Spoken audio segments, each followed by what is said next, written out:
بنده سید جواد حسینی راد هستم، مدیر تولید شرکت صنایع شیمیایی کیمیاگران امروز.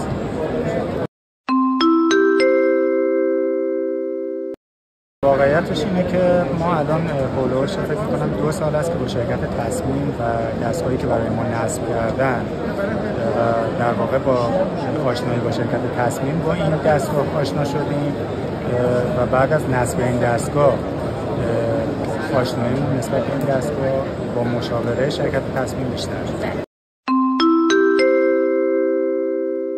بحث بروز کردن تجهیزاتشون، سرعت، دقت و اوزانی که مد نظر مشتری هست برای انتقال حالا در حوزه داسکالیتور میتونه عامل موفقیت شرکت داخلی باشه.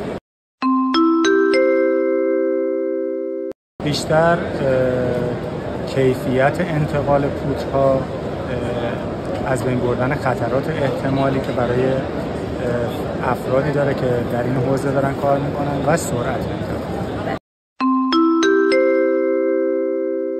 به نظر من الان کیمیاگران امروز مترونیدازول.